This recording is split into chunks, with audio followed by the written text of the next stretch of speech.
strengthened such that beyond anything beyond 15 feet should be a variance, because it is creating a hardship upon the existing residents. Well, I'm going to ask the chair of the zoning commission, if he comes forward, if he's still here when we get to the testimony, whether the zoning commission is going to look at this further. I'm very sympathetic to your, where you are on this. But I want to add this, or push, I don't know so much push back, but there's a debate going on right now. The mayor sent down amendments to the comprehensive plan and has done it under the name of affordable housing. And I can just hear the argument that allowing more units, allowing for a row house to be converted into multi-apartments actually increases the supply of housing and either directly or indirectly increases affordability in the district. So let's just say I'm throwing that argument out at you. How do you respond to that? I would respond by saying when these conversions occur in Trinidad, these units are generally selling for $700,000 or $800,000, and those don't meet anyone's definition of affordable. If the financial pressure was relieved on the neighborhood, I think these homes would probably sell for $300,000, and people could live in the neighborhood and slowly renovate over time. The issue is homeowners cannot compete with developers when they see a massive profit margin to be made by converting a single family into a 3-unit house. Are you saying each of the units sells for $600,000? Each unit, typically, yeah. Because I know in your testimony, I don't have the exact numbers in front of me, but a house sold for $550,000, and a year later, because of the development pressure, that house or a similar house sells for $600,000 or is assessed at $650,000. So there's a upward pressure there. That was your testimony. But then you're saying these, when they're converted into apartments, those apartments are expensive as well. Am I getting that both points? That is correct. That the units, because they have deep yards, have the potential through a special exemption from the BZA to be converted into large, deep 3-unit buildings, and then each of those condos will sell for, very, very high sums. So there's tremendous profit potential, and that's creating the pressure, which I believe is going against the desires of creating affordable housing, is actually removing affordable housing stock from the residential flat neighborhoods like Trinidad. It's changing the character. Mr. Shaver. Thank you. If I could just add, so my understanding of the current zoning regulations is that for a developer who purchases and wants to convert a single-family home to multiple units only has to ensure an affordable unit if they're converting to 4 or more. And so what we've seen very consistently in Trinidad, at least in our neighborhood, is conversions to 3. So they don't have to worry about that. And for the 4 conversions that we've seen on my block of Moore Street, for example, the single-family home that's bought by the developer for $400,000 or $500,000 has then been turned into 2 or 3 units. For one just next door to us that was sold as 2 units. So the top 2 floors was 1 unit. The bottom 2 floors of the row house was the 2nd unit.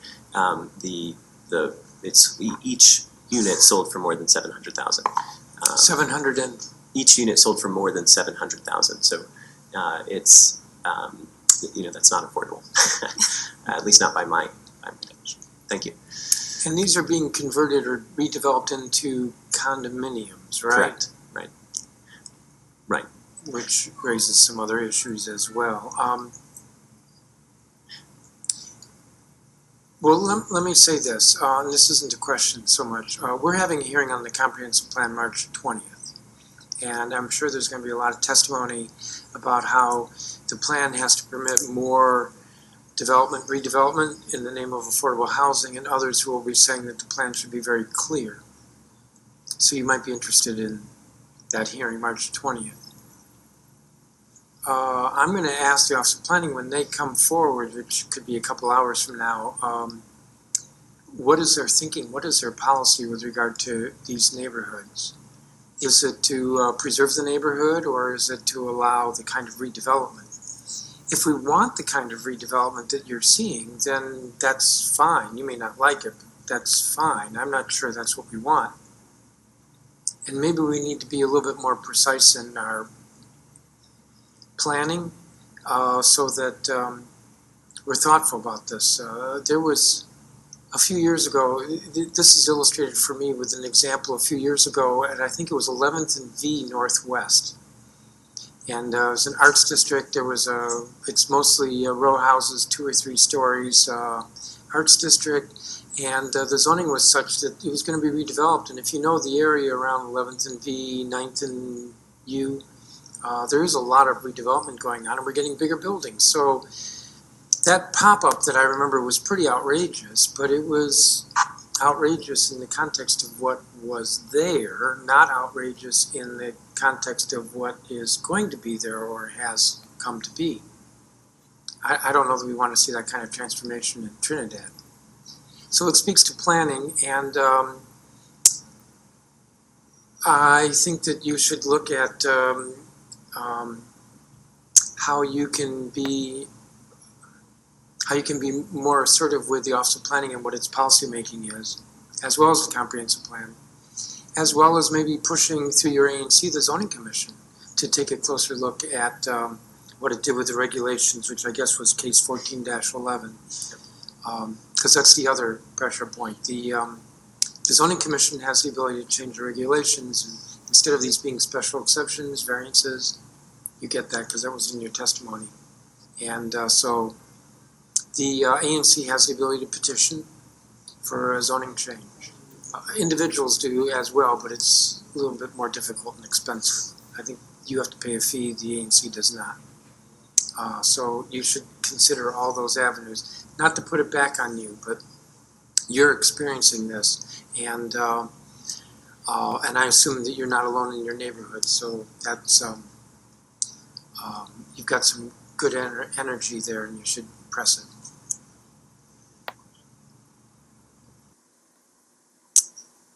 Let me see. Mr. Chairman, can I just ask, Yes. after you finish with that, could you make sure that the office has those cases? I'd like for us to review those. I'd like to have those.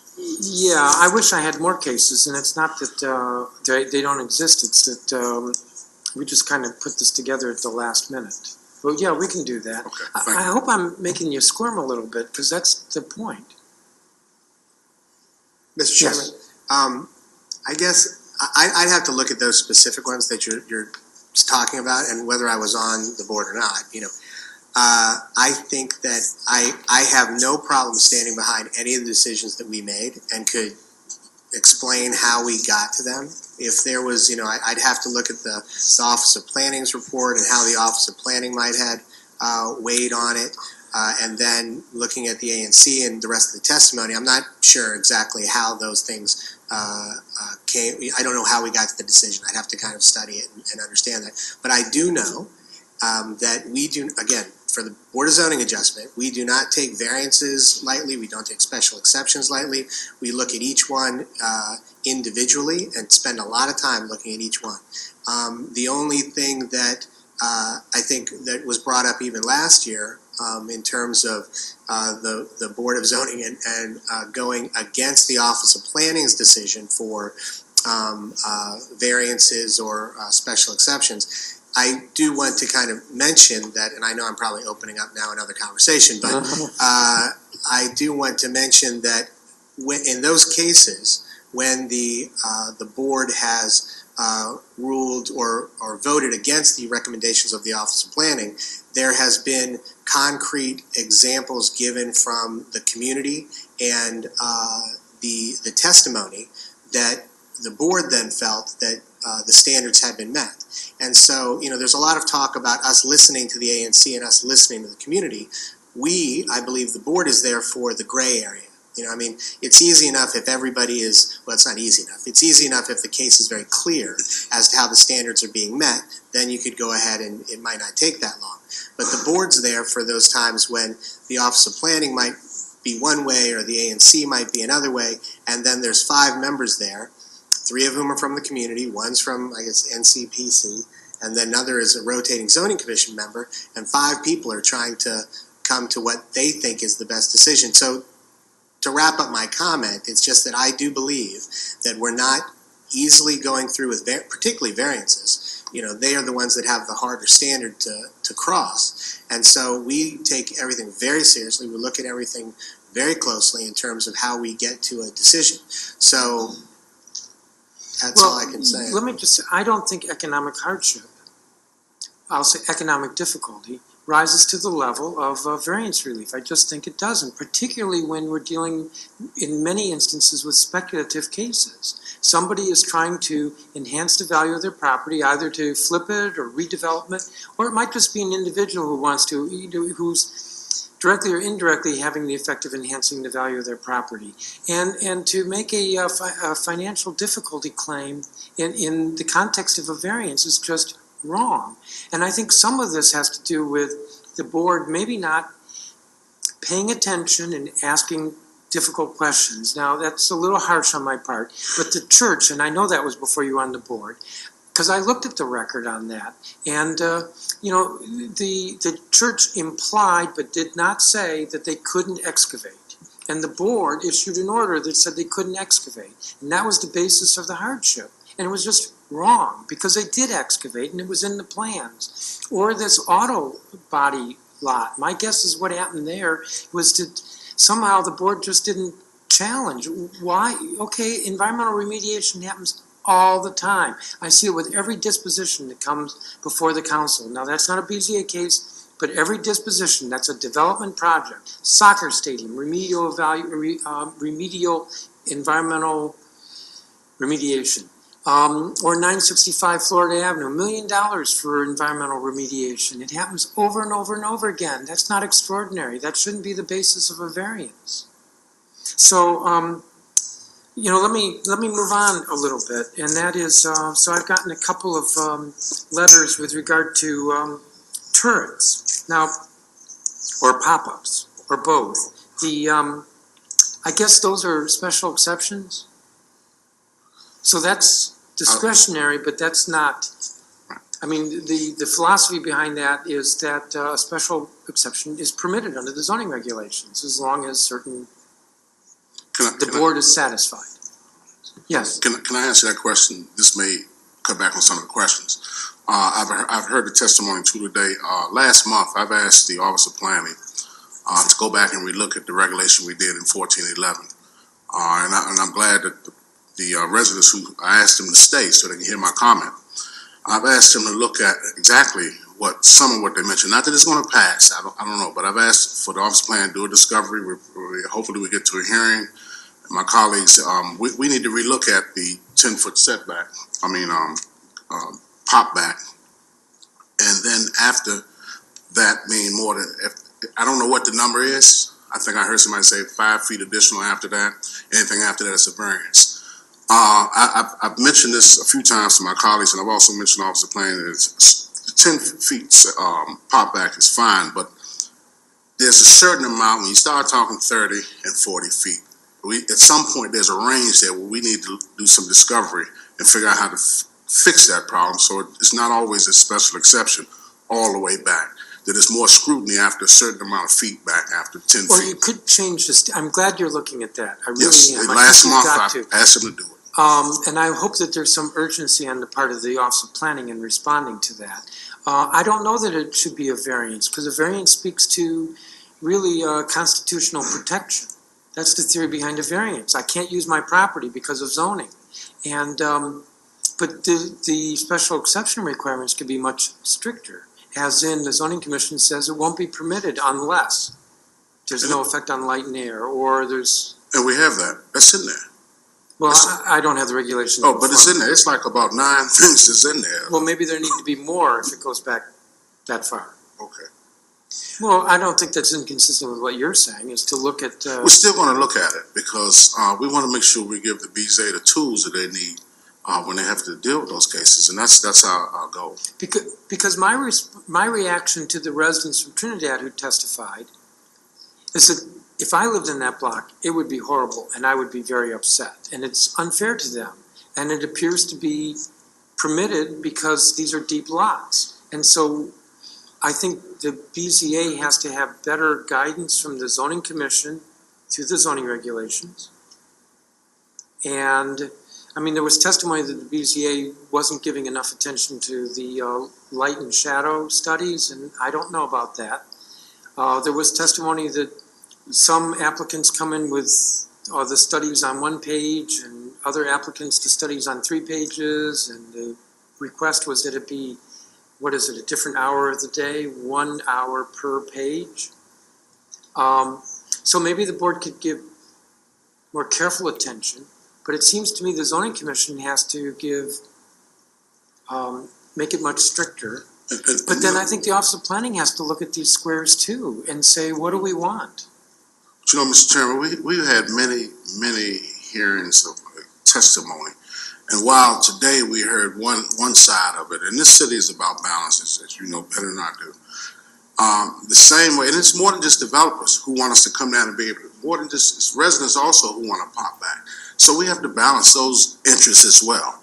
And Yes, that's, but these are developers. no, I'm saying it's more than just developers. I understand. In some cases, it's developers, but I just want to make sure that the residents know that sometimes it's more than just developers, because when we had those 1411, we heard both sides. Yes, but do you think that you could have a regulation that says, well, residents can pop back as far as they want, but developers can only pop back 10 feet? No, I'm just saying, all I'm saying, Mr. Chairman, is that it's not just coming from developers. We're also getting it from residents as well, who want to be able to do that. So, you know, we're trying to find the happy medium in the balance. And I agree. If you've been here a long time, you don't want to change the character of your neighborhood. That's why you bought it. That's why you moved here. And for the people who are just coming and they want to do some different things, so we're trying to balance all that. Did we get it right the first time? I don't know, but we're working at it. Like I'm not going to criticize you for not getting it perfect the first time. I think it's great that you've asked the Office of Planning to look at this. And from the Board of Zoning Adjustment, I mean, we have, this issue is one that has been very difficult, that is difficult for us. And we have heard testimony from people who were object to the development going back as far as it is proposed. And so we usually obviously get a very healthy report from the Office of Planning as to how they believe the impact is on the community and whether or not they, the Office of Planning, think that the light and air isn't affected or it's unduly affected.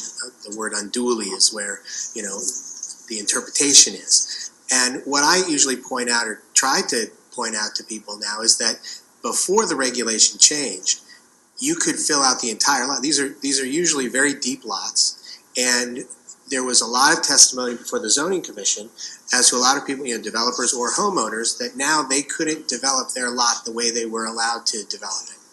And so now it's come back to where it was, I think, 45 feet, and you could go back up to you could fill out the entire lot. It could go back as far as, whatever the rear yard was. And now it's 35 and the 10 feet. So you can go back 10 feet, or you can go back as far as, I guess, you want to propose based on special exception. And I guess where I also struggle with we have the regulations and we look at the regulations and it's very straightforward, I think, to a certain extent. And the sun studies are there, and there's a software that is provided that is, universally known by the architectural world as far as how the sun studies are put together. But I, as somebody who lived next door, I might not want that to happen to my home either, have something.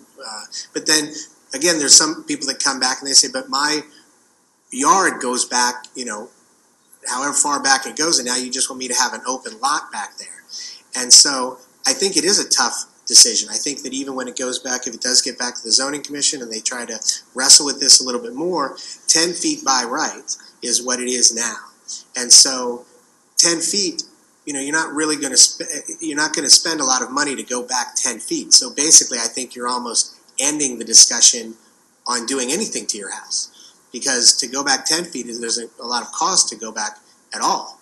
And so I think it's a very difficult discussion to have, and the regulations are set up the way they are in special exception because of the zoning hearings and because of all the testimony that was taken from both sides of people saying, I don't want you to take away the right that I have to develop my lot. But what we are seeing, this isn't so much to argue with you as to argue the issue, and that is what we're seeing is that developers are coming in and they're driving up the price of the housing.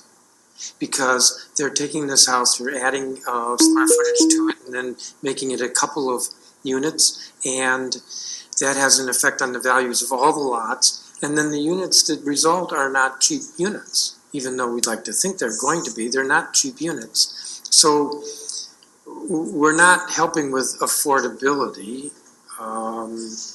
We are hurting affordability for the existing residents. I can't say that the BZA has to address that. I think the zoning commission has to address that, because this isn't being done by homeowners, or the complaints I'm hearing are not the homeowners doing this, it's developers doing this, small-time developers that are doing this.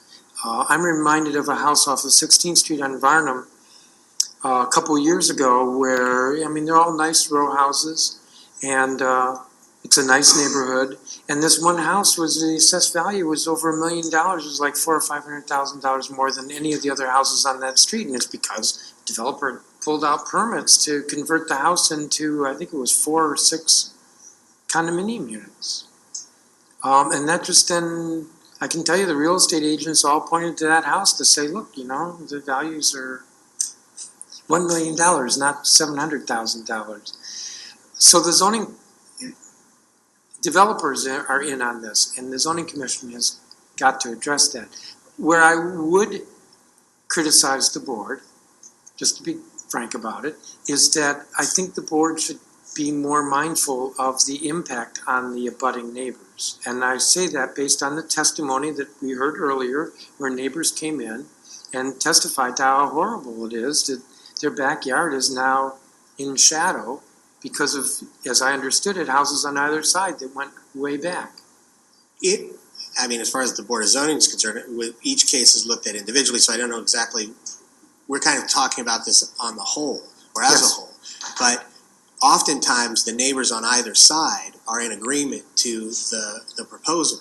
And so it's either people that are farther on the block or across the street or just want to try to stop this. And I understand completely as to why you might want this to not happen on your block. But it's not necessarily, you know, again, you might have the approval of your neighbors on either side, which also brought up another discussion with at the case that we were hearing where, you know, it's not just that if you get both sides of your neighbors in agreement, it should be something that then moves forward. Correct. So let me bring up this turret case. Now, I don't know if it's still pending, and if it is, I don't know if I'm allowed to ask you about it. It's not pending. I think I know the one you're talking about. The Preservation League wrote, 30 Quincy Place is a middle unit in a row of 7 houses built in 1903 by Alex Millar. The architect of these houses, whose name is unrecorded, differentiated them by alternating arched and rectangular doorways, but gave the row a coherent visual identity by giving each house a tall pyramidal turret. Removing the turret of an inner unit would break this essential visual link and destroy the essential character of the row. It would thus adversely affect the character of the block that is one of the finest and intact rows in this area of the city. Now, the Office of Planning came in, which is not you, and said the proposed addition, including the removal of the turret, should not substantially visually intrude upon the character, scale, and pattern of houses along the street and alley, as there are other 3-story houses in the street, and there are other houses with rooftop front gable features, so that the proposed design would not be out of character for the area. I don't know if you can see this. I don't know if the camera's picking this up. I think it looks a lot out of character. I don't know what I can do other than, I assume this was a special exception. Yeah, I think I know the one you're speaking of, but I don't remember that being the design. If it's the one you're speaking of, then I think DC Preservation came down to speak before us, and there was someone actually who testified today that also came down to speak before us. And I think the ANC came down to speak before us, and the ANC, were in support of the removal of the turret. The Office of Planning had given its recommendations and specifically stated why they thought, and I think if that's the report you have, why they thought that the application should be approved.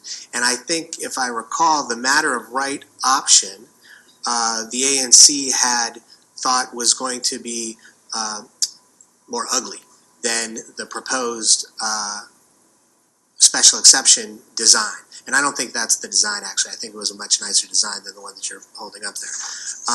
But in that case, again, the ANC came down and testified. I believe the ANC testified. I know they were in support. But they came and testified for the special exception. And in addition to that, the community had voted not to become a historic district. So it then puts the board in a position where the ANC is saying that they don't want this. The ANC is saying that they think that the conditions have been met, the standards have been met. The Office of Planning is saying the same thing. And then the board is supposed to decide whether or not, well, I guess that's their job. The board is deciding whether or not we're taking the advice, we're weighing the opinions of the ANC and the Office of Planning, which we did. And I can't speak to the specifics of the deliberation, but I know that that's how we got to pass that, I think that case. I would argue that the board has more responsibility than is just simply outlined in black and white in the regs. That in a case like this, the board should be looking at the context. It may not be an historic district, and the community may have been divided on this. Maybe the community was completely in support. The fact that there could have been something built matter of right that was uglier, I've heard that threat many times over the years. Sometimes it bears out, most of the time it doesn't, because it's a good threat. But the board's in a position I think the board's in a position to try to get a better result. As in, tell the applicant, come back next month with a better plan, better design. Maybe not desirable in many cases, but that's an option open to you. Or to ask the Office of Planning to sit down with the applicant and work out a better design. I'm sure you know that oftentimes neighbors and civic groups and even ANCs are not well versed in what the criteria are either for a special exception or a variance. And so it's more like I'm going to say more of an emotional reaction. So the fact that an ANC is in support or opposed in itself should not be dispositive, and you wouldn't argue that it should be. I just find it hard to reconcile that if you have a row of houses, whether they're historic or not, designated historic or not, that we would bust up the architectural character.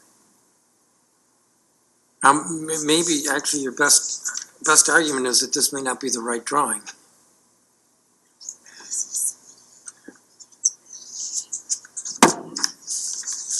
All right, maybe there's not more to say on that. I'm pushing pretty hard. But I asked the Office of Planning about their recommendations on variances. And so I'm back to variances. The 2017, Office of Planning recommended denial in 3.4% of the cases. ANC recommended denial in 6.3% of the cases, and the Board of Zoning Adjustment denied in 1.4% of the cases. That's less than half of the OP recommendations. In 2018, which is too few cases, and that's FY 2018, the Office of Planning has recommended denial in 3.3% of the cases. ANC recommendation denial 9.5% of the cases. BZA decision 1.1%. Now those are probably very small numbers. Just another way of looking at the picture. So maybe I've hammered on this enough, but I will conclude with this point, which is that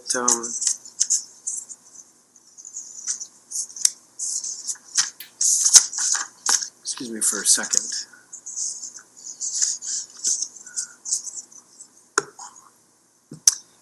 The issue that I'm getting at, particularly with the variances, but also with the special exceptions, is situations that appear to be unfair. In some instances where there's a bad outcome, where I think the fact that so many of these cases are granted, it increases the caseload, and I think it gives the whole process. It hurts the reputation of the entire process. That's why I'm pushing so hard on this. That's with regard to the BZA. Mr. Hill. Well, I don't want to have I enjoy talking about all this. So, we can talk as long as everyone. But I'm hopeful you'll take some of this back to your colleagues. I guess this is what I keep stating again and again. I mean, I sincerely believe that the Board of Zoning Adjustments, we do not rubber stamp things. The special exceptions are there for a reason. I mean, they're there within the regulations, and we go through the standards to go ahead and get to that point. And again, we take the great weight of the ANCs and the Office of Planning's report to do that. So to now say that a property owner can't come for a special exception or can't come for a variance kind of stops the whole reason why they're there, the variances and the special exceptions. But, and I mean, we can have a disagreement. I do not think that we take lightly at all what we do. And so, but I can understand the statistics that you're putting forward as to how things, by the time they get to us, hopefully whoever the applicant has, they've already gone through the ANC process, they've already gone through the Office of Planning process, and it's expensive, costs money by the time they get to us. So a lot of things might have, people would have said, we don't actually meet the standards before they even get to us. So that's possibly why a lot of things do seem to go through. But that doesn't mean that we're not looking hard at what the criteria is for them to go through. And that's my comment. Yes, Also, I think there's a very important piece that may be missing in this, and I heard you mention earlier, and Chairman Hill didn't mention this, but a lot of times those cases, as the venting and the discovery that goes on in the BZA cases, a lot of times they're not decided. It's not like they walk in on Wednesday is when they meet now. Not that they walk in on Wednesday and they leave out on Wednesday with a decision. As many times that I'm there, when I sit on the BZA, we need more information. You need to prove this. You need to. So some of those cases carry on from week to week, and some of them may be pushed for 3 weeks. And in the defense of the BZA and our decision making, when all of us are there, it's not like you walk in one Wednesday and you get a decision and things are being rubber stamped. No, there's a lot of exhausted thought and a lot of articulation that goes in to making sure those regulations are followed. That's, again, my opinion. I feel like I've pushed hard enough on the point for the moment. I might revisit it next month when you all are back with the budget. Let me just go back and kind of reiterate with regard to the zoning commission. So you will be revisiting the pop-ups. I've asked that I don't know what the outcomes may be. I have some thoughts, but I've asked that the Office of Planning look at it. I've asked it last month. And since I'm hearing the urgency, I was kind of try to find out where we are in the time frame. It's of the urgency, at least for me, so we can make sure we get the BZA the tools that they need. Okay. And I can't emphasize enough, I think training is helpful. And nobody's well served by appeals that are remanded and remanded and remanded. I do want to ask a couple more questions that might be more than two.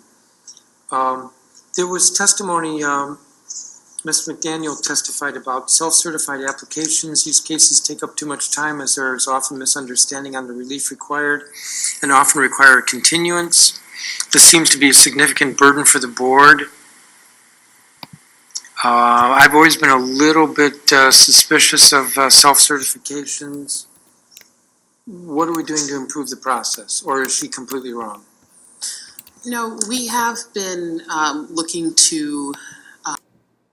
Guire, so you testify that you want an independent planning agency, and you say so long as the agency is under DEMPED, the public cynicism and zoning will be undermined. But the Home Rule Act says that the mayor is the chief planning officer. So I don't know under the Home Rule Act whether we can make it independent. Well, if that's found to be the case, then at least it can become a cabinet level position independent of the economic development driver, which is so apparent over and over again. All right. I had that question for you. And then Ms. Miller, nearly 20% of all property in DC is protected by historic preservation law, more than Boston, Chicago, and Philadelphia combined. Do you think DC's historic preservation process is striking the right balance or needs changes to preserve our history without excluding potential residents from many neighborhoods? I'm sorry, I didn't catch the end of that. Do you think DC's historic preservation process is striking the right balance or needs changes to preserve our history without excluding potential residents from many neighborhoods? I don't think that it is. I think it's quite a fair process. Actually, within the preservation ordinance, yes, organizations such as DCPL, which is a citywide organization, can file landmark nominations on properties throughout the district, but there is a board that is appointed by the mayor who makes the final decision, so we're not the decision maker in that. I think that there is an opportunity for public comment, which you don't have in other facets of this. I don't find that many people go, understanding the process, I think, is more of a challenge to the city as a whole than really the process itself. One of the things that people can, whenever we go and talk to communities about historic districting, is permits, and that, I have to go get extra permits.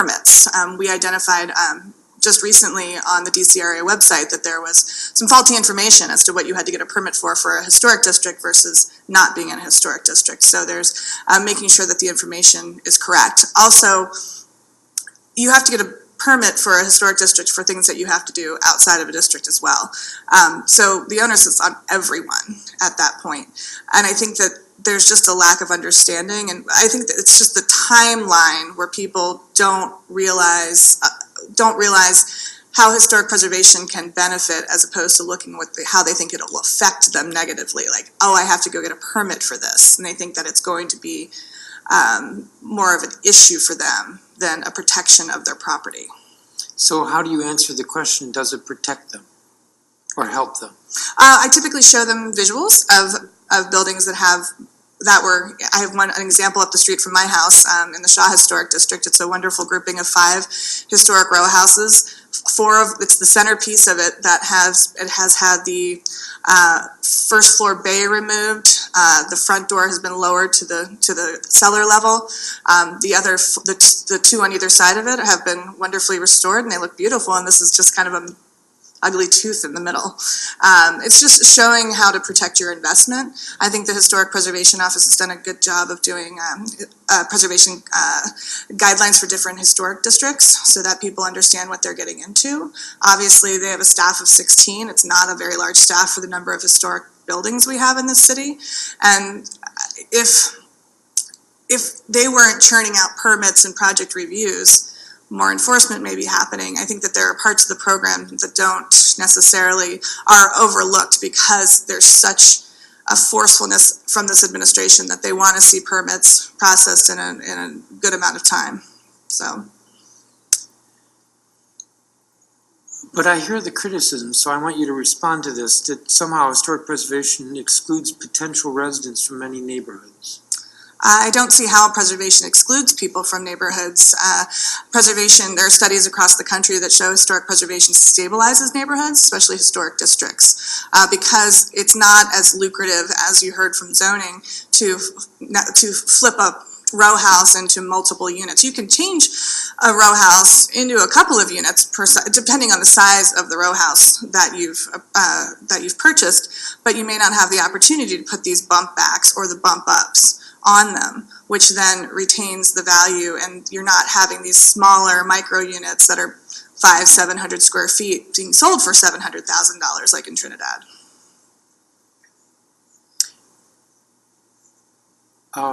So I don't want to make the argument for you since I'm starting to question now, but historic preservation doesn't prevent development. It does not prevent development, no. Because the applicant who wants to redevelop the property can go up to the mayor's agent for what do we call it, a project of special merit, correct? That is correct. And the law is now 40 years old. Well, will be 40 years old towards the end of the year. It was actually enacted in 1979. But when it was written, the Preservation League had a big hand in writing it. David Bonderman, who was the primary author, has explained to me that it was very important to Walter Washington, who was the mayor at the time, that there be kind of an exit valve. If there is a project of special merit that means that it's in the community benefit, It's economic hardship, exemplary architecture that's going to replace whatever the building or designated landmark is, that there is that opportunity to go through that process. But it has to meet the test for special merit. And not every project does. Not every developer can go through and say, oh, well, I bought this building, I can't do what I thought I wanted to do with it, so therefore I should be able to tear it down. That's not meeting the test. We haven't had the economic hardship cases that we've had were on the Third Church of Christ Scientists, where it was a nonprofit organization, nonprofit church who couldn't afford its building any longer, and also a resident who was looking to put ADA accessibility into their home. Thank you. I don't have any other questions for you. Thank you, each of you. Ms. Green.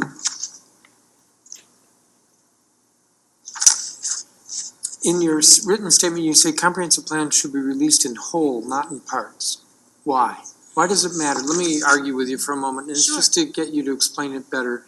I get that the framework as introduced is far-reaching. Putting that aside, what's wrong with amending the introduction, if you will, and then dealing with the rest of the plan?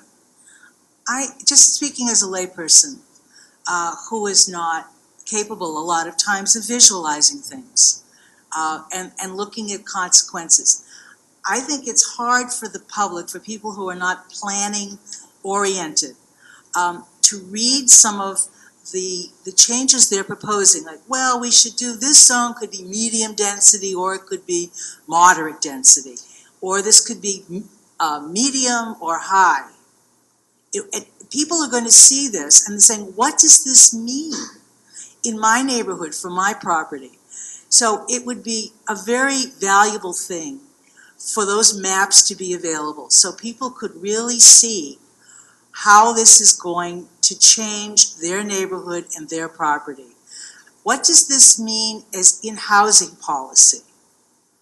How is the framework going to apply to some of the district elements, the area elements, these other issues that the comprehensive plan addresses in such detail? I mean, it's like a phone book. I mean, I have carried it around for a while looking at it. And it's such a complicated thing that I understand that administratively there might be an interest in taking it, for staff to take whacks at it in sections. I understand that. But there has to be an overarching organization of ideas in the Office of Planning so that they really do know pretty much how they want these other elements to flow. And I'm not really able to come to a lot of conclusions about things without seeing the maps and without seeing how it's going to affect my neighborhood. Well, that's interesting, because I look at it very differently. What I'm hearing in your answer is that the framework is the first chapter of a plan yet to come. I look at it as amending the current plan. So at the point that we adopt the framework, assuming that we adopt it, it immediately revises, reinterprets Yes, all of the existing plan. I understand what you're saying. Not Yes. about what is the future, what will be written in the future, but rather it changes the present. I current understand plan. what you're saying, and I think that's a very good point.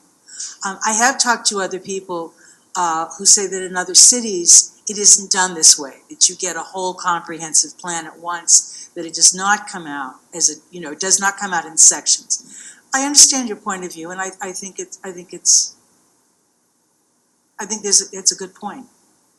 Well, and that's not to say that it's the right way to go about it. It no. just means that No. folks should be looking at the framework in terms of revising the current plan. I understand. The common message we have heard is the desire to expand the narrative about affordable housing and displacement. The Office of Planning has taken this recommendation to heart. We're acutely aware and concerned about the threat to affordability within the district and the associated pressures that contribute to the displacement of residents. We have begun considering important additions to the framework that will further emphasize challenges in the district's housing sector and look forward to honing language through the legislative process. In closing, I'd like to thank you for your leadership and for your support. We appreciate the opportunity to share our accomplishments and plans for continuous improvement and look forward to continuing to work with the committee. This concludes my presentation, and my staff and I are happy to address your questions at this time.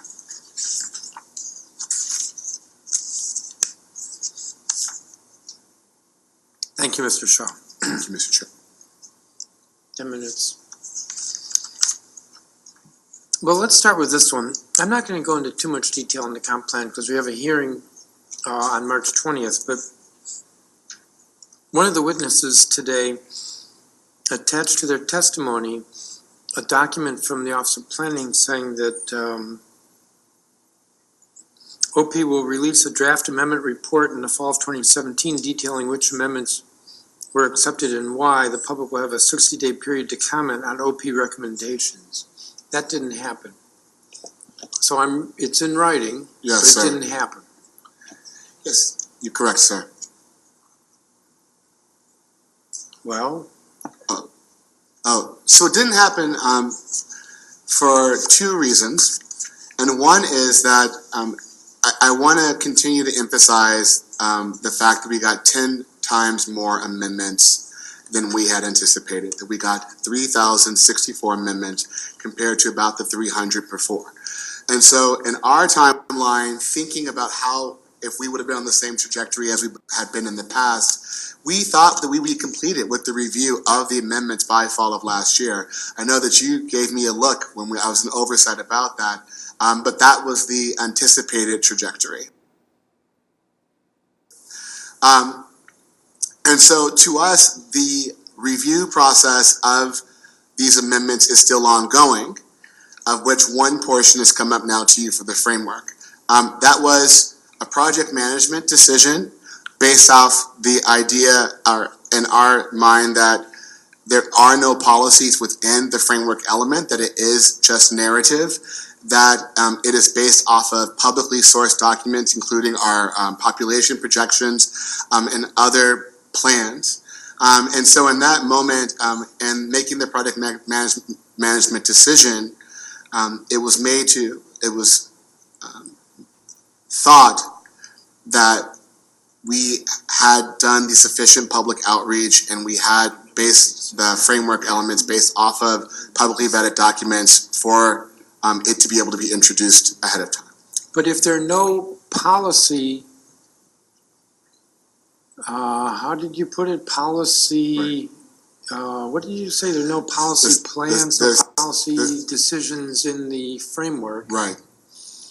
Then I could delete 222 through 228.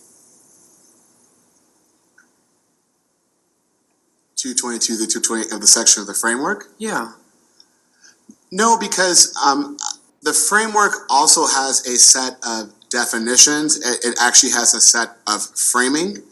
And for the sections that you're considering as they relate to land use, they provide the description that description or definition?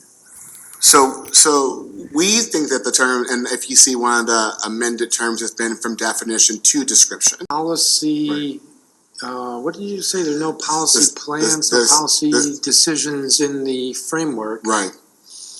Then I could delete 222 through 228. 222 to 228 of the section of the framework? Yeah, No, because the framework also has a set of definitions. It actually has a set of framing. And for the sections that you're considering as they relate to land use, they provide the description that description or definition?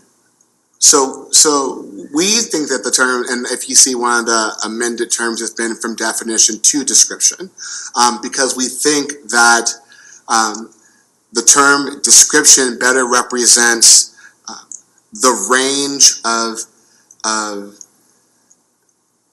densities and intensities that No, I get that, but Right. if you're changing from definition to description, right. you're redefining. So in this instance, the land use chapter of the comprehensive plan includes the land use policies, the future land use map are the policies. The policy map are the policies. In this instance, this is almost the equivalent of, Changing how they're interpreted, excuse me? changing how they're interpreted. I'm just getting at that, Okay. I mean, you have to convince me that it's not substantive, that it's not policy. I'm not trying to convince you that it is, because I believe it is. And they'll be hearing on March 20th, but when you describe the framework as just being updating facts about the district and that there's no policy implications in it, I'm not alone in reading that there are policy implications, absolutely. And just to use the last exchange, Right. changing definitions to descriptions is actually a new definition. The definition is more descriptive, more guidance than precise, but that's changing a definition. So I read policy into it, and maybe not today, but March 20th, you got to explain to me why not. So let me, actually, I'm going to, at the end of your testimony, you said, "We have begun considering important additions to the framework that will further emphasize challenges in the district's housing sector and look forward to honing language through the legislative process." I have to sigh. Yes. Does that mean that what you submitted is, you're still working on that? No, Mr. Chairman, and I think that in the initial conversations we had with all the council members before the open call process and the conversations we've had with your teams and your staff since then, I think there is an understanding and desire to make sure that language is formatted correctly, that terms are sort of vetted, and we've made sure that us as the Office of Planning are able to be to thoughtfully be able to help provide additional material, additional resources, and additional formatting as the legislative process goes through. Well, this says, "We have begun considering important additions to the framework." Begun considering, in the context of that paragraph, this is something new. This is the last paragraph on the last page before the last paragraph before conclusion on the last page. Okay. And it's the last sentence. So since introducing the framework legislation, OP's been meeting. The common Yes. message we have heard, we are acutely aware, we have begun considering important additions. That Yes. tells me that's something new since the introduction. No, and so in this instance, and this has been the conversation we've had about the legislative process. I know that I've talked to commissioners about their, to council members about their questions around language, around narrative. And I think that we have been looking at the additional language that may be an existing comprehensive plan already in other chapters. We've been looking at additional data. And we want to make sure that we are able to provide for you guys as part of this legislative process, with us being the Office of Planning, the same thing that we do in support of the Zoning Commission or the Board of Zoning Adjustment, that we're able to give additional information, additional language, additional narratives that help you round out your decision-making process and your legislative process and your thinking as we go through this planning effort. And so in this instance, I see the Office of Planning continue to play a role in support and vetting and developing of additional information based off of questions or concerns that the council or the public through the council may have. So I'm going to go back to the 60-day issue. OP through the mayor is free to introduce legislation anytime it wants to, and when you introduce the legislation, the council can choose not to consider it or to move forward. So we're going to have a hearing, but it doesn't change the fact that there are a whole lot of people, and we heard some of them today, who are upset over this promise. I'm not sure I can ask you a question. I mean, I can, but you're going to give me an answer that I don't think is going to satisfy the folks who are upset. So maybe I just make a statement that I see the Office of Planning having a problem. That you've gotten this bill introduced, but you haven't reconciled for the public why this bill got introduced when the public did not have, and I'm quoting here, did not have a 60-day period to comment on OP recommendations, unquote. Again, I think I asked you that a minute ago and you gave a response. I'm not sure it reconciled it, but it reminds me of, you weren't at the Office of Planning when the Upper Wisconsin Avenue Planning Initiative was percolating, and people just got so upset that that couldn't go anywhere. And this reminds me of that. So let me see if I have some other questions for you on the comprehensive plan. Can you give me an idea of the remaining timeline for the rest of the comprehensive plan?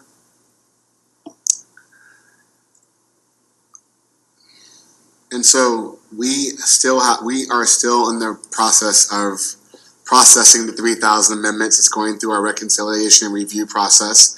I can give you the steps. So we know right now that we need to get this framework legislation and understand where this takes us in terms of the review. And then we will take that framework. We will review the remaining 3,000 amendments. We will have the 60-day public comment period. We will be conducting additional engagement, and then that will be sort of vetted through the mayor's policy review process for the implementation of, for the development and introduction as legislation. So we need to go through this again, not for the 100 amendments, but for the 2,900 that are remaining. I can tell you that we're on good course right now in terms of the initial reviews in our process, in terms of staff review, project manager review, agency review, deputy director review. They are still queuing up in terms of my initial review, and so we're still on track. All right, I'll have more questions next round. Councilmember White, I'm sure we want that before March 20th. Yes, sir. There's some folks who've characterized the amendment that's before us on the comprehensive plan as being necessary to promote more affordable housing in the city. Do you see that in the bill? Can you repeat the question, Mr. Chairman? There's some folks who have characterized the comprehensive plan amendment that's pending before us as being necessary to promote more affordable housing in the district. Do you see that?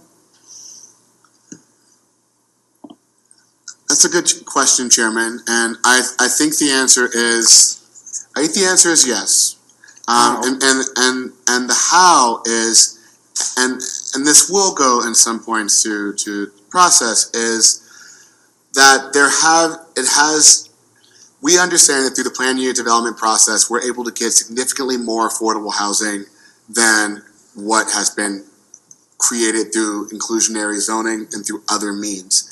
And I think that there's two things in this. One is that in having more updated data and in having stronger characterizations of the specific needs of populations, we're able to make a stronger case for affordable housing, but also stronger case for targeting populations that are needed within that affordable housing.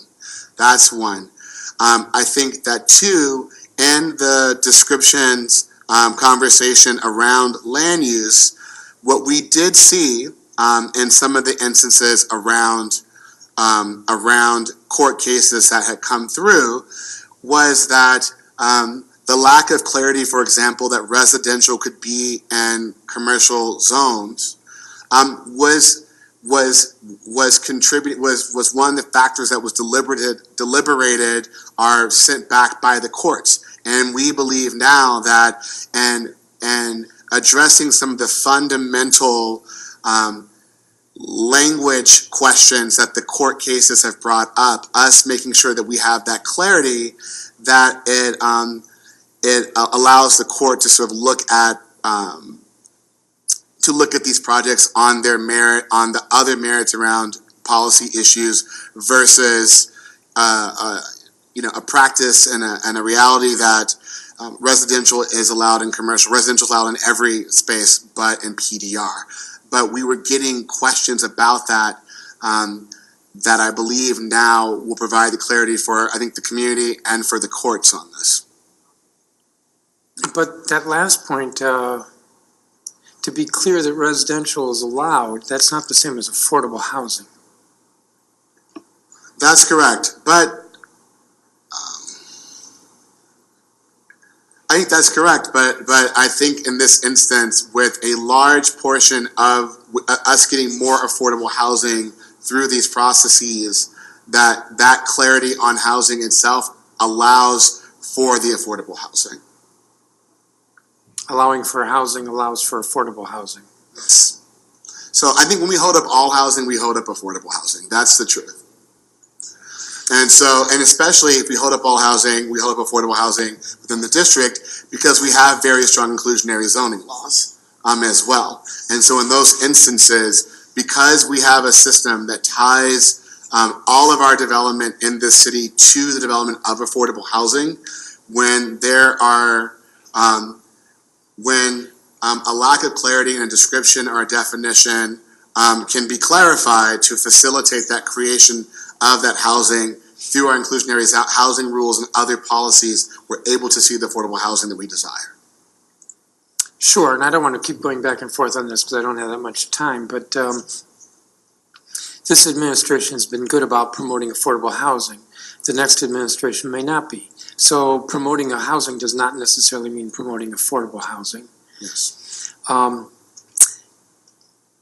With regard to affordable housing, you gave me some numbers a couple of weeks ago, and I want to ask if you could give me in writing a more refined scrub. The Urban Institute put out a report in 2015, I believe, maybe it was 2016. They analyzed number of affordable housing units to date. I can't remember the period. It might have been 2007 to 2015, something like that. I think the numbers you gave me were in addition to that. They were since 2015. But what would really be helpful to me, and I think everybody, is if you could do a nice one-page, detailed, itemized accounting of affordable units. How many, let's say up to 2015, since that seems to be one count, that's the Urban Institute, you know the report I'm talking about? Yes, sir. And then since then, and then my recollection is you can break it down further, delivered in the pipeline. We'll get that for you, possible. And then, I don't know if you can break it down further, I can't remember in terms of 80%, 50%, 30%. Yeah, we do have some of those breakdowns as well, and for the planned unit developments as well, about what were replacement units and some of the AMIs. So we'll get that for you as well. So that would be very, very helpful. We sent you some written questions in response to question number 12. You mentioned that OP has prepared an environmental assessment on the proposed elements to the framework. I think that's proposed amendments to the framework element. Yes, sir. Where can that be found? It was submitted as part of the legislative package, I believe, Chairman. Somehow I think we missed it. If not, then I'll make sure that you get a copy of that as well. And should that be posted online? I believe we'll make sure I thought it was posted as part of the package in LEMS, but I'm still learning how that works. But we will make that available as well. I'm learning how it works too. I've been here for a while and I'm learning how it works. Okay, we'll make sure that that's shared with you. I have I believe we have a copy of it. Now, you were in the room, I believe, when there was testimony about pop-ups and pop-backs and stuff. Mr. Hood testified, the chair of the zoning commission, that he was asked OP to look into changes to 14-11, I think that was the case. So is OP doing that? Yes, sir. And how quickly? I'm going to ask Jennifer Steingasser to come up for a second to talk about that.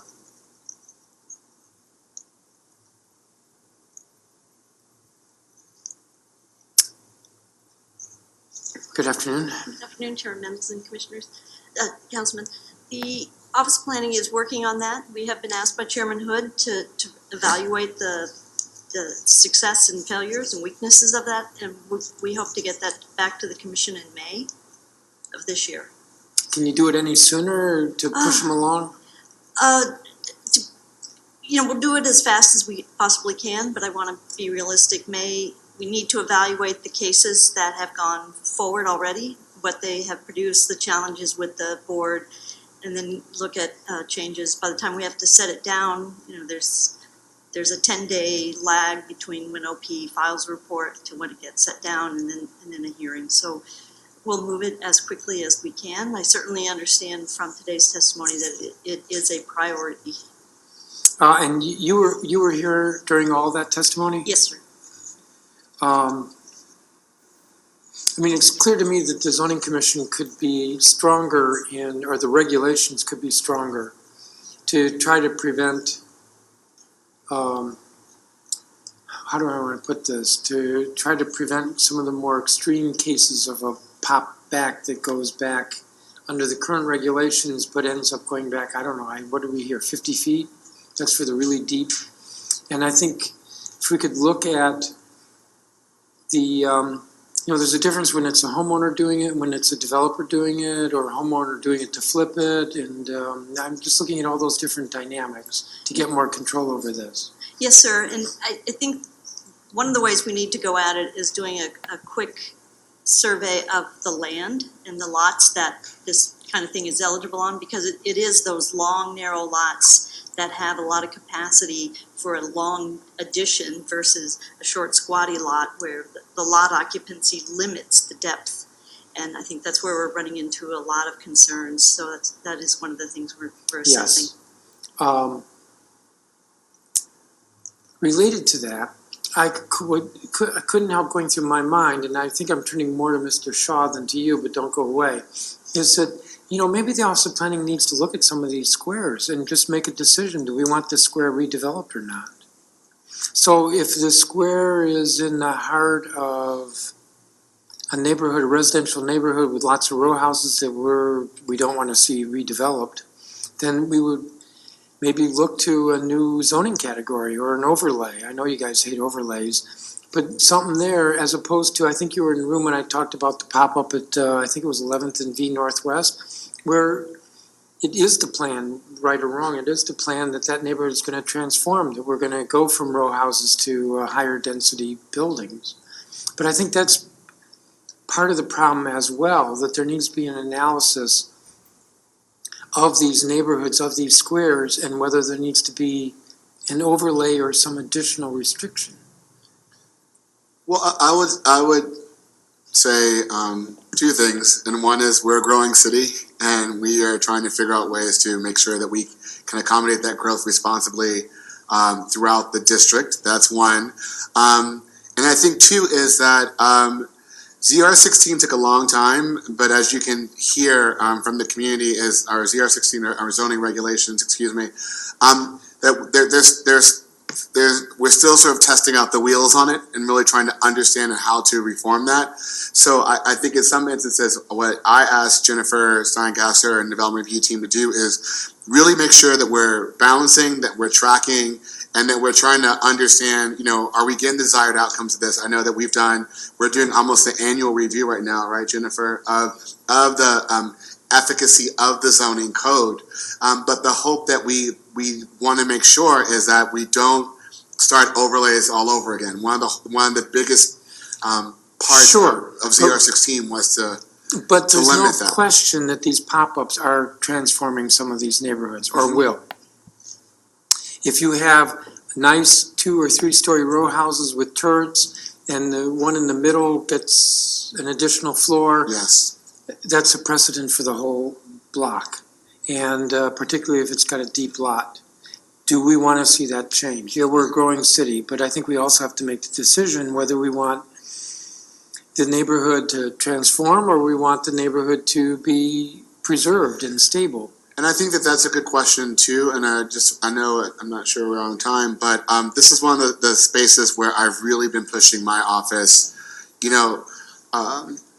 We're Office of 75, but we also have some very distinct missions and obligations. But one of them for sure is the relationship. We want to make sure that our design division, development review, and neighborhood planning, along with our state data center, are constantly looking at the dynamics of each of these squares. In some instances, There's a small area plan that said something in 1975 that may have switched something. You know, we're looking No, at I historic get that. preservation with a lot. So I think, I really am glad that you raised that, but I can tell you that we're being a lot more intentional and making those decisions in a sort of cross-division manner within OP. That may be fine. Right. But what I heard from the residents of Trinidad is that their neighborhood is being physically transformed, and that has economic consequences as well. If that's what we want, I'm not saying it is what we want, but if that's what we want, then let's be deliberate about it. And if that's not what we want, then let's fix the current regulations so that we preserve. And we've got to do that fairly quickly. I don't know how the chairman feels about it, but I'll just say that makes me uncomfortable. Let me ask you a few questions, sort of regarding the comp plan in general. Like, so this, how is this just an amendment and not a rewrite of the comp plan? Because it seems like we're doing big stuff here. And so. So isn't this really a rewrite of the comp plan? What's the difference? Ms. Silverman, I can jump in on Okay, that oh, sure. question. In the implementation element of the comprehensive plan, it gives some guidance for amending the plan. It recommends that the district government undertake a minor amendment every 4 years and a major update every 12 years. Okay. And at this point, we're 12 years out from 2006. The language says very clearly that a major update does not need to be a complete rewrite of the plan. Okay. If there are pieces of the plan that are still relevant.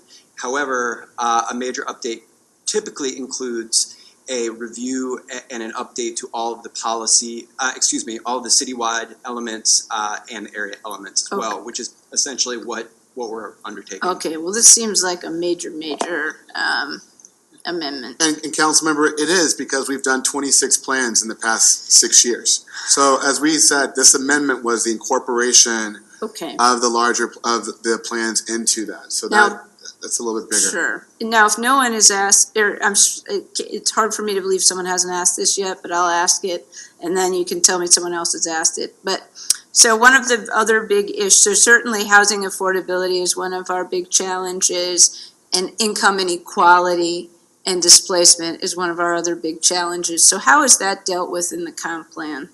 Or in your amendments, the framework and amendments? So in the framework amendments, and we counted, there, as I had shared at the breakfast, that the conversation, so displacement was a topic in the 2006, in the original plan. It was also mentioned in the amendment, and then our amendments to this amendment have rounded out the conversation around Do you mind if I interrupt, Mr. Shaw, Director Shaw? Because, so you said displacement was dealt with in the comp plan, yet we've seen tremendous displacement in the past decade. So, and as I admitted to you, I am trying to learn as much as I can about the comp plan. But what this says to me is the comp plan must be somewhat toothless, because the comp plan dealt with displacement. One of the biggest issues we've had is displacement. So what does the comp plan really do then? So I think dealt with was the wrong term, and I apologize for that. Okay. I was meaning that the subject of displacement was addressed in the plans, not with solutions, but the potential for displacement and the relationship to policies is discussed initially in the framework as an issue. But it also is discussed in the housing element, which is a separate element from this. Okay. The way displacement is discussed, and we've evolved that narrative, was about what happens when new people come into vacant spaces and the impact on the change in costs. And we discuss, and the plan discusses Shaw neighborhood at that time, in the last amendment, how Okay. how we had seen. So how yeah, the Shaw prices neighborhood, I changed. think, has been a little bit more successful Right. perhaps than other neighborhoods. But yeah, I feel like you made my point about my discomfort about Right. moving forward with the framework before we see the amendments. Because if there are before we move forward with the elements, because if there's a housing elements, I want to make sure that they mesh well with the framework. And I just don't understand, I guess I continue to be nervous about moving this in pieces as opposed to a package. But Mr. Chairman, I'm over, but I have like thanks so much. Let's see, let me read one question here. Usually I don't, but I do, I will here. So has the Office of Planning produced a detailed assessment of the status of the implementation of the existing comp plan recommendations? So there's a implementation chapter, and then there was a 10-year report on the comp plan, and we do track implementation. Let me give you an example here. So for instance, the current comp plan states we should be working toward a goal of 30% of new housing built in DC should be affordable to those making 80% AMI or less. So how do we assess whether we've hit that goal or not? Is that something that your office does? Because it just gets to and I ask this this is not a gotcha, this is me trying to really understand what the comp plan does, because if this is the guiding document for land use and development and what kind of city we want to be, we know we failed, let's be honest, about preserving affordable housing in our city so far. You know, I mean, the mayor's making great strides, the council's making great strides, but we are on defense here. And I guess I'm just trying to understand how the comp plan works if we set these goals in the comp plan and then it seems like we haven't met them in reality. If you see what I'm saying. Yeah, and this is one of those moments where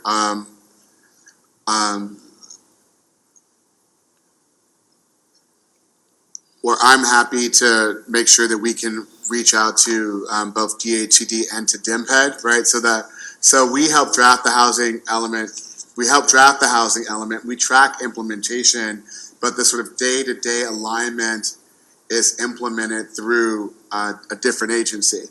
And we've been working closely with Polly and their office to try to assemble holistically. We heard this from all the council members, the numbers as they relate to the IZ versus the preservation units versus that, to make sure that we're getting that number. Well, these should be enforceable goals, you know. Let me ask one more question because I don't want to be take advantage of going over time too much. In your testimony, you mentioned that we're producing 2,530 affordable units through PUDs, and I want to understand sort of how are we doing this and what income levels do they serve? And then you also mentioned, I'm on page 7 of your testimony, you also said that PUDs led to a total of almost $9 million in contributions to the trust fund. I wasn't aware that there were contributions from PUDs to the trust fund. So I can have Jennifer come help me with that, Jennifer Okay. Steingasser. So one is that, each PUD is negotiated independently, but we have seen one of the requirements or goals or expectations and all of our PUDs is that we will exceed the IZ requirement. And when we have, and I think you've been here at those times, when developers come in and they say, we're going to build this much affordable housing because that's what IZ says, the first response is, no, that's not acceptable given the density. But then Jennifer, on the Housing Production Trust Fund, and if you want to talk more about the IZ units. Yes, Councilman. How are you? Silverman. Fine, thank you. The Housing Production Trust Fund contributions are required when a PUD results in an office building only. They're required to make a contribution, and there's a formula inside the regulations that has been brought forward. I didn't know that. Pardon? I didn't know that. We also encourage contributions as a form of proffer. So when a project that is always required to provide inclusionary zoning, but they may be getting a map amendment so that they're upping their density, that would be one of the other proffers we would suggest to them. So we get it from both directions. There's also, though not through the PUD, the contributions come from alley closings. Oh, There's a Chairman contribution knows a line. lot about that. I try not to know a lot about that. So what I would say is thank you, and I think we'd like to follow up with you about identifying that money. Okay. So we'll be in touch. So thank you all very much. I have to Thank you, Council. depart the hearing again, but thank you, Mr. Chairman, for allowing me extra time. Thank you, Councilmember Silverman. For all of the hearing, there was testimony with regard to a BZA case. It had to do with a turret, and the case was BZA case 19425.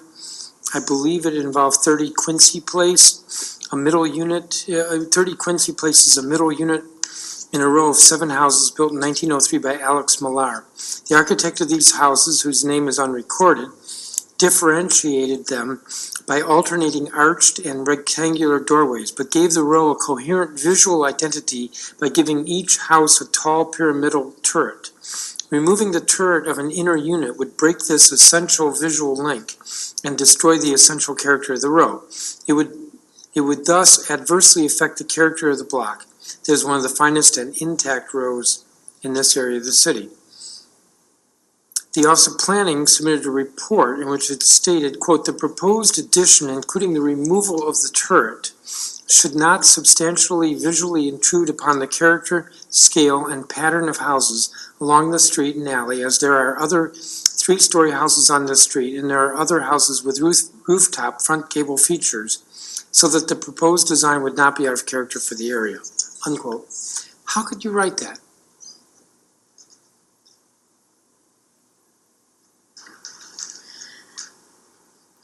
That was the very first case that came before the BZA after the Zoning Commission adopted the regulations about rooftop additions. And this was an effort that the Zoning Commission took to try to get at the issue of character. There was not access to the DC Preservation League's analysis, so what was viewed was the entire street block. And as we looked at that street block, we also had the recommendation of the ANC in support of the addition.